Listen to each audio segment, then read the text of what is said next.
Hey there, and welcome back to Living in Charlotte, North Carolina. Actually, it's Living in Charlotte NC. And today we're diving into one of the hidden gems of the Charlotte area, the growing and vibrant suburb. And actually, it's a satellite city or satellite town of Gastonia, North Carolina. So if you're thinking about making a move to the greater Charlotte region, you're going to want to catch this video because this suburb might surprise you with all it has to offer. So stick around.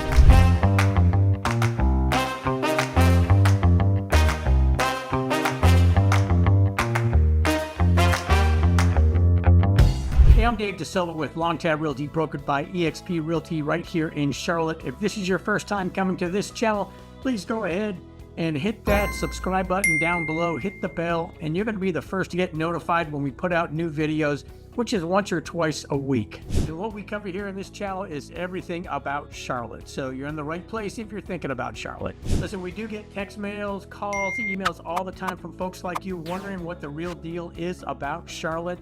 And we try to bring you the good, bad, and the ugly about the area. So whether it's a move you're considering in 10 days, 10 weeks, or 10 months, it's never too early to get with us for a discussion about anything you ever wanted to know about the area. And as I said in my last video, and I'll probably repeat going on, we don't just talk about the pretty stuff, we talk about some of the bad stuff too in the area. Today, we're not necessarily focusing on a good, bad, and ugly, or a pros and cons. We're focusing on just describing Gastonia to you. So when you get done this video or anytime you're ready, please leave some comments about what topics you might want to hear more about or what topics you want to hear in general. If you want to get on a Zoom call with us, go in that description down below and we've got a link in there for you. So let's go ahead and kick off this video with a little bit of history about Gastonia. And Gastonia is the largest city in Gaston County. It's the county seat, as we call it, and we'll get to that in a little while. But it's got a population of just over 84,000 people, and it's actually the second largest of the satellite cities surrounding Charlotte, the largest being Concord to the northeast, a little bit up 85. So with Gastonia, it has its roots dating back to the mid to late 1800s and probably and much earlier than that with the native population here. But Gastonia was incorporated in 1877, already becoming a small railroad depot, which led to it becoming a thriving textile hub.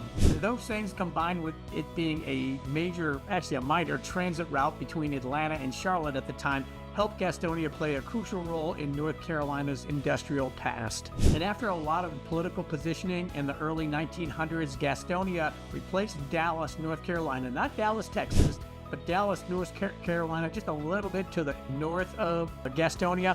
Replaced it as the county seat. It had been run under a council/manager system ever since 1919.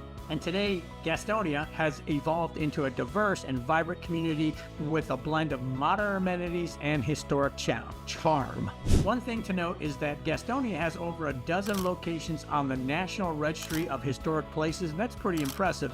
And that includes the Downtown Historic District and Gastonia High School. Now let's jump in the Jeep and head on over to Gastonia and take an actual look at some of the sights and some of the sounds of Gastonia and the things we're going to discuss next. So one of the big draws to Gastonia is its abundance of parks and recreational spots, and we're here at one right now. You've got the very popular, I'm trying to show you around a little bit, Rankin Lake Park with its scenic walking trails and fishing area. The walking trail is kind of cool because it connects to Carolina Thread, which is a trail that goes throughout North and South Carolina up around the Charlotte area and is very regional. So you've got a great start point, end point here for much more than just a couple miles of trail. Something else I like about Rankin Lake Park, and I picked that up today, well, besides the fishing, you can go fishing here as well, but just a great number of people walking around. Can you see them over there? There's some people walking around the trail. I met a woman who was very motivational. We had a nice conversation about things she's trying to do and things I'm trying to do with my YouTube channel. So you can always find some help with whatever you're trying to do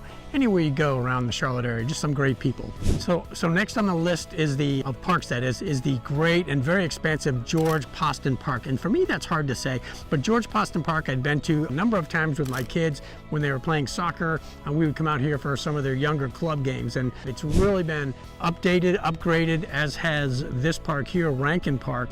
And I wonder if you can see the trees back there. But one woman told me just a little while ago that I got to come back here in the fall and take a look at all those trees on the other side of the lake. They are extremely colorful. I grew up in New Hampshire. We used to call this foliage, but they really blossom and just crazy colors. So another draw to one of the parks around here. The last park we'll talk about is Linenberger Park, and that is up towards Lowell, I believe, or is that the one that's down in town in Gastonia? But that's got a big old splash pad and a lot of playgrounds. So you're gonna find more families there and more kids there running around just enjoying themselves. And something that's not a park, but for all you arts and cultural enthusiasts, the Shield Museum of Natural History offers exhibits on regional history and also has a stellar planetarium. It's getting a little bit sunny out here, so I think I'm gonna go head over towards town a little bit and bring you some more. Plus, one thing you're gonna find is downtown Gastonia is buzzing with renewed energy. You're gonna find places, shops, restaurants, breweries like Cavendish on the right here, and some fantastic eateries. So you can't miss visiting the historic district when you come downtown. Okay, so here we are going east to west on Main Street in downtown Gastonia, the historic district, and what you're seeing is a number of places like a ride-a-bike out there on the right, a couple of restaurants, some boutique locations. We're going to be coming up pretty soon on some law offices and also the Gaston County admin buildings. Most of these buildings right here on the right. On the left side, you're not gonna see it, but I have some pictures of the old post office built in 1935 and still in use today. And that building right there on the right, the Esquires, now Reister's Restaurant, that's an old historic building. It was a bank and a bunch of law offices. So lots to see here. A nice little park there on the right. At the end of this street, what you're going to come to is on Main Avenue is Carolmont Health Park. That's the baseball location. So let's talk a little bit briefly about housing. That's not what this video is about, but you've got a diverse offering of housing in Gastonia, something for everyone from historic homes near downtown to new developments with more modern amenities. And of course, just like anything around Charlotte, you've got a huge number of religious facilities for every tonight, so that's a plus. The housing market here kind of remains more affordable compared to other Charlotte suburbs. The affordability, the cost of living in this area is about 90.5% of the national average, so very affordable. It's making it a very attractive option. So we're gonna stop here for a second at this little light while I talk and you take a look at that cool house on the right. It's not a residence, but it is a law firm.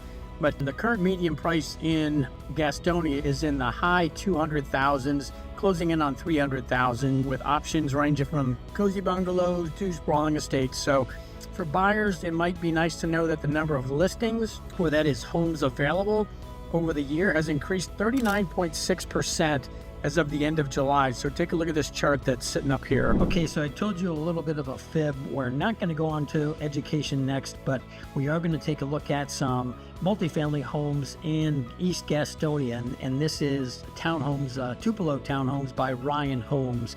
And Ryan Homes is a big box builder from way back. They built hundreds, probably thousands of homes in the Charlotte area. So again, they're a well-known builder here in the market, and they do build a very nice product, and that is Ryan Homes. One thing you're going to see here is on the sign, I believe it says that the starting price is just under around 200,000, but what you actually are going to see is that inflation has moved that price up to over 300,000, but not too far over. So again, what you're going to get here is you're going to get 3-story townhomes and all new construction. Most of them are 2.5 bath homes. You've got anywhere from 3 to 4 bedrooms. I went about that backwards, didn't I? Usually you say bedrooms first. So 3 to 4 bedrooms, 2.5 baths, and there we go. Hey guys, everything's got a 2-car garage. A lot of them front load, some of them side load. Some of them rear load. Different elevations up front. Let's see what else. The square footage anywhere from about 1,863 square feet to the upper end is about 2339 square feet. So this is a pretty nice setup you've got here. And if you're interested in finding out more about these Tupelo townhomes or any homes in the whole Charlotte market, let me know. I do a number of videos on particular townhome communities, a couple on a few pricey homes, a $3 million home, one I just did a while back. So we will do that if we get enough people. I'll put it in the comment. So if it's something you want to see, please like this video, share it, subscribe, and then go ahead and press that subscribe and the like button. But this shows you that there is affordable housing in Gastonia, much more than in some of the other communities around Charlotte. Oh, got a little dog running in front of me. Don't want to do that. And now we're going to go ahead and move on to the education in Gastonia. Okay, so education is another key factor for families to consider when they make a move, and Gaston County schools serve the area, offering a mix of public and charter schools. Notable institutions like the Highland School of Technology and Gaston Day School, a private school, have a solid, very solid reputation for Gaston Day at least, and a focus on preparing students for both college and careers. One of the things I always say is if you're talking about education, you got to check niche.org, niche.com and gradeschools.org. You're going to get a mix of subjective and objective data ranking the schools, so go ahead and check out those sites. And real estate has three favorite words: location, location, location. One of the major perks that Gastonia has is its proximity in the state of North Carolina, and also its closeness to Charlotte. I guess that's proximity too, and really being somewhat centralized in North Carolina. So you've got the mountains to the west by maybe 2 hours, 2.5 hours. To the east, you've got the ocean. You've got lakes north and south. Lake Wylie is just south of Gastonia. Lake Norman is just north of Lake Norman. And did I say the ocean's probably 3.5, 4 hours away, depending on where you're going and how fast you drive. Uptown Charlotte, just about 30 minutes away. The airport, a little bit quicker to get to the Douglas International Airport, which is the 7th most busy airport in the world and 9th ranked for passengers' arrival and departures in the United States. With Highway 85 or Route 85 or the 85 or 74, whatever you want to call those routes, depending on where you're from, you've got easy access into Charlotte, and that's going to get you professional sports, fine dining, entertainment of all sorts. You can get down to the Newman Hall Theater. You can watch great Broadway shows. Anything you want, you can find in Charlotte, except for a super subway system. We don't have that yet. And for those of you who love outdoors, we've been talking about that quite a bit off and on, especially with the trails and that sort of thing. But Gastonia is right near the South Fork River, and as I said, offers quick access to nearby lakes like Lake Wylie. So whether you're into fishing, kayaking, or just relaxing on the water or near the water, you're in for a treat. Plus, for other sports fans, especially if you're a baseball fan, the Gastonia Honey Hunters, I think that's still the name of the minor league team, they provide local baseball entertainment at the newly developed Carolmont Health Park. Fantastic park. I've got some photos of that and some video of that in here for you. And what's really exciting is the continued growth that's happening around Gastonia and the surrounding area. Check out my recent video, either here or over there, on the nearby town of Belmont, another of the growing and semi-hidden gems of the greater Charlotte area. So with the city's strategic development plans focusing on expanding residential, commercial, and industrial areas, this suburb, Gastonia, is poised to see even more smart growth in the coming years. So if you're looking for a place that's got a strong sense of community and plenty of potential, Gastonia might just be exactly what you're looking for. One thing we want to cover are the job potential here in Gastonia. And Gastonia's local economy is on the upswing, actually. Major employers like Carolmont, which you see behind me, Carolmont Health, and manufacturing giants like Daimler Trucks North America offer plenty of opportunities. And then it's very easy to get into Charlotte from Gastonia. So if you live in Gastonia, especially on the outskirts, easy access into Charlotte for lots of opportunities for employment. Plus, in town, in Gastonia, besides the jobs that I mentioned, there's a lot of development projects going on, like Fuse District, which is bringing new life and jobs into the area with a mix of sports, commercial spaces, residential projects, all sorts of things, again, going on with this growth in Gastonia. We're going to talk more about the Fuse District and what it entails in an upcoming video when I talk a little bit about the pros and the cons of Gastonia and highlight some of those type things. And of course, if you're a foodie, you're in luck. Gastonia has a growing food scene with everything from Southern comfort type food, international cuisine, and of course they've got a lot of truck food, so that's always happening around here. Webb's Custom Kitchen is a local favorite. I'm sorry, it's not Webb's, it's Webb Custom Kitchen is a local favorite, and an old movie theater turned into a chic dining spot, so you're gonna love that. And if craft beer is your thing, you're gonna love something that I already talked about, Cavendish, and you're gonna love some local brewery like Gastonia Tap Room, where you can sample some creative local brews. So healthcare, I just mentioned it. When it comes to healthcare, Gastonia is fairly well covered, not quite the healthcare scene as Charlotte might be, but Carolmont Regional Medical Center is the main hospital here, very, very new, and offer comprehensive medical care, services, specialized care, ensuring that your family is well taken care of here in the Gastonia area. So is Gastonia getting on your radar? If you're considering a move to the Charlotte area, you got to consider Gastonia. And please go ahead and put in those comments what you liked about this video, what you'd like to see more of. And if you know a little bit about Gastonia, please go ahead and make those comments as well. If you need to get on a Zoom call with me to discover some of your options, be happy to take your call anytime. So we've got the link up information in the description down below. So from here on out, you guys are on your own with Gastonia unless you give me a call. So have a great day. Thanks for listening.